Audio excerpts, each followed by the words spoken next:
ಎಲ್ಲರಿಗೂ ನಮಸ್ಕಾರ. ನಮ್ಮ ರಾಯರ ಜನ್ಮದಿಂದ ಹಿಡಿದು ಜೀವ ಸಮಾಧಿವರೆಗಿನ ಕೆಲವೊಂದು ವಿಚಾರಗಳ ಬಗ್ಗೆ ಚರ್ಚಿಸೋಣ ಬನ್ನಿ. ಶ್ರೀ ಗುರು ರಾಘವೇಂದ್ರ ಸ್ವಾಮಿಗಳು ಹಿಂದೂ ಧರ್ಮದ ಬ್ರಾಹ್ಮಣ ಮಾಧ್ವ ಸನ್ಯಾಸಿಗಳಲ್ಲಿ ಪ್ರಮುಖರು.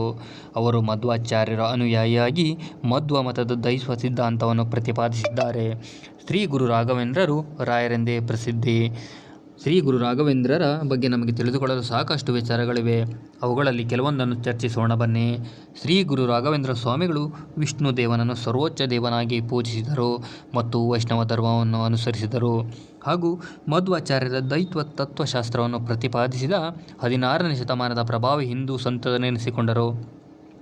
ಅವರು 1671ರಲ್ಲಿ ಇಂದಿನ ಆಂಧ್ರ ಪ್ರದೇಶದ ಮಂತ್ರಾಲಯದಲ್ಲಿ ಬೃಂದಾವನವನ್ನು ಸ್ವೀಕರಿಸಿದರು.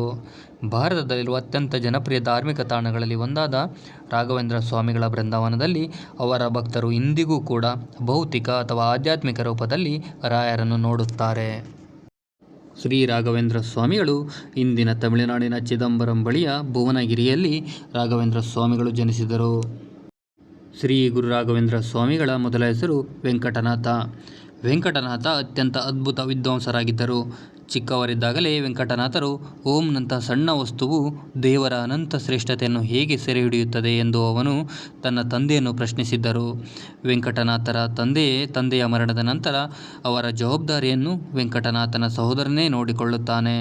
ವೆಂಕಟನಾಥರು ತಮ್ಮ ಆರಂಭಿಕ ಶಿಕ್ಷಣವನ್ನು ಮದುರೈನಲ್ಲಿರುವ ತನ್ನ ಸೋದರ ಮಾವನಾದ ಲಕ್ಷ್ಮೀ ನರಸಿಂಹಾಚಾರ್ಯರಿಂದ ಪಡೆದುಕೊಂಡರು. ಮದುರೈನಿಂದ ಹಿಂದಿರುಗಿದ ನಂತರ ವೆಂಕಟನಾಥರು ಶ್ರೀಮಂತ ಕುಟುಂಬದಿಂದ ಬಂದ ಸರಸ್ವತಿಯನ್ನು ವಿವಾಹವಾದರು. ತನ್ನ ಇಂದ್ರಿಯಗಳ ಮೇಲೆ ಹಿಡಿತ ಹೊಂದಿರುವವನಿಗೆ ವಿವಾಹಿತ ಜೀವನವು ಕಲಿಕೆಗೆ ಅಡ್ಡಿಯಾಗುವುದಿಲ್ಲ ಎಂದು ಶಾಸ್ತ್ರಗಳು ಹೇಳುತ್ತವೆ. ಇದು ನಿಜವೆಂಬಂತೆ ವೆಂಕಟನಾಥರಿಗೆ ಅವರ ಹೆಚ್ಚಿನ ಕಲಿಕೆಯು ಸರಸ್ವತಿಯನ್ನು ಮದುವೆಯಾದ ನಂತರ ಸರಸ್ವತಿ ದೇವಿಯ ಆಶೀರ್ವಾದದ ಮೂಲಕ ಸಂಭವಿಸಿತು. ಕುಂಭಕೋಣಂನಲ್ಲಿ ಸುಧೀಂದ್ರ ತೀರ್ಥರ ಆಶ್ರಯದೊಂದಿಗೆ ದೈವ ಸಿದ್ಧಾಂತ, ವ್ಯಾಕರಣ ಮತ್ತು ಇತರ ಶಾಸ್ತ್ರಗಳ ಮೇಲಿನ ಸುಧಾರಿತ ಕೃತಿಗಳನ್ನು ಅಧ್ಯಯನ ಮಾಡಿದರು. ಹಲವಾರು ಚರ್ಚೆಗಳಲ್ಲಿ ಪಾಲ್ಗೊಂಡ ತನಗಿಂತ ಉನ್ನತ ಮಟ್ಟದಲ್ಲಿದ್ದ ವಿದ್ವಾಂಸರನ್ನೆಲ್ಲ ಸೋಲಿಸಿದರು.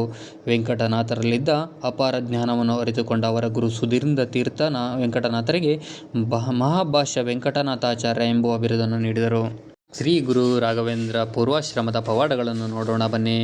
ಒಮ್ಮೆ ಅವರು ತಮ್ಮ ಪತ್ನಿಯೊಂದಿಗೆ ಕುಂಭಕೋಣಂ ಪ್ರವಾಸ ಮಾಡುತ್ತಿದ್ದಾಗ ಶ್ರೀ ವೆಂಕಟನಾಥ ಮತ್ತು ಅವರ ಕುಟುಂಬವನ್ನು ಸಮಾರಂಭದಲ್ಲಿ ಪಾಲ್ಗೊಳ್ಳಲು ಆಹ್ವಾನಿಸಲಾಯಿತು.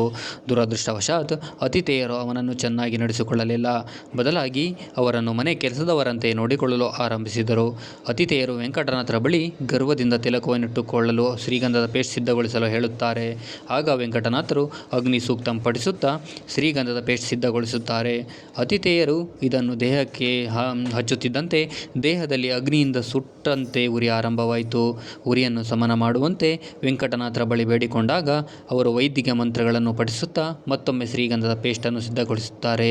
ಇದನ್ನು ಹಚ್ಚಿಕೊಂಡ ಬಳಿಕ ಅವರ ದೇಹದ ಉರಿ ಕಡಿಮೆಯಾಯಿತು ಮತ್ತು ವೆಂಕಟನಾಥರ ಶಕ್ತಿ ಮತ್ತು ಭಕ್ತಿಯ ಬಗ್ಗೆ ತಿಳಿಯದೆ ಮಾಡಿದ ತಪ್ಪಿಗೆ ಕ್ಷಮೆಯನ್ನು ಕೇಳುತ್ತಾರೆ.